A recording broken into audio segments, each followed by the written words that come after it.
காலையில tea ride cafe ரைடுன்னு சொல்லி வைவோக்கில இருந்து ரைடு கூட்டு வந்த பாவத்துக்கு பாருங்க சுத்தி என்ன இருக்குன்னு பாருங்க. இங்க எங்க கஃபே ரைடு நம்ம இங்க எங்க நம்ம கஃபே அதாவது காஃபி குடிக்க போறோம் டீ குடிக்க போறோம்னு தெரியல. சுத்தி என்னையா இருக்கீங்க என்ன இருக்கு இங்க பாங்க. நேச்சுரல் டீ போட்டு தரேன், தண்ணி அங்க இருக்குது குடிச்சு நான் உங்களுக்கு நேச்சுரலா போட்டு தரேன். ஹீட் மட்டும் ஏதாச்சும் ஒரு இதுல இருந்து பத்த வச்சிருவோம். ஏன் வயிறு எரியுதுல வேலை படுக்க மாட்டே சொல்லுவாங்க.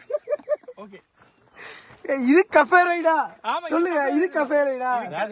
இது கஃபே வித் ஆஃப் ரோடு வையோவைக்கு அப்படின்னாலே வெறும் ஒரே மெயின் ரோட்ல போறோம், மெயின் ரோடே காமிக்க மாட்டோம். சரி அப்பப்ப இந்த மாதிரி ஆஃப் ரோடு அப்பப்ப சின்ன ஆனா ஆஃப் ரோடுன்னு சொல்ல ரோடே இல்லைங்க, ஆஃப் மட்டும் தான் கிடைக்குதுங்க. அதுதான் ஆஃப் ரோடு. ஆஃப் ரோடுனா அப்ப என்ன உங்களுக்காக வேணா கடவுளே. சிஎம் சரி 9 மணிக்கு வீட்டுக்கு போயிடலாமா? எங்க அம்மா திட்டுவாங்க, வேலைக்கு போகணும்.